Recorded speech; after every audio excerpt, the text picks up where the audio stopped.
History tells us that powerful people come from powerful places. નમસ્કાર ખેડૂત મિત્રો, મારું નામ પરમત ચંદ્રકાંત, હું BIOS crop care private limited કંપનીમાંથી આવું. અત્યારે આપણે એક પ્રગતિશીલ ફાર્મરને ત્યાં આવ્યા અને એ ખેડૂતભાઈએ આપણી એક પ્રોડક્ટનો ઉપયોગ કર્યો હતો. તો આપણે એ ખેડૂતભાઈને પૂછશું કે કઈ પ્રોડક્ટનો ઉપયોગ કર્યો હતો, શેના માટે કર્યો હતો અને એમને કેવું રિઝલ્ટ મળ્યું. શું નામ છે તમારું? મારું નામ હર્ષદભાઈ ઠાકરભાઈ પ્રજાપતિ, ગામ રાયશંકર, તાલુકો મૂડી, જિલ્લો સુરેન્દ્રનગર. હા, તો હર્ષદભાઈ એક તમારો મોબાઈલ નંબર જણાવી દો. 99 મારો નંબર છે.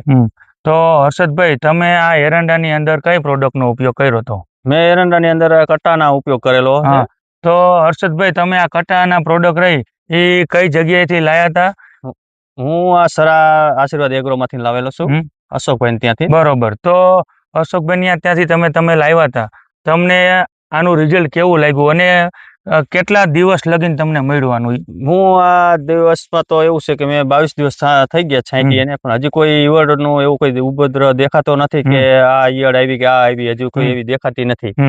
તો જ્યારે તમે આ કટાનાનો ઉપયોગ કર્યો હર્ષદભાઈ, ત્યારે આની અંદર કઈ કઈ પ્રકારની ઈયળ જોવા મળતી હતી અને તમને એનું કેવું રિઝલ્ટ મળ્યું? ત્યારે અંદર આપણે ઓલી ઘોડિયા ઈયળ આવે છે, કાળી છે, લીલી છે, પછી ઓલી આપણે પાંદેઠે ઝુમખો મૂકે ઈ છે, બધી પ્રકારની ઈયળ જોવા મળતી હતી. પણ 2 દિવસની અંદર બધી સાફ થઈ ગઈ છાંટ્યા પછી. બરોબર.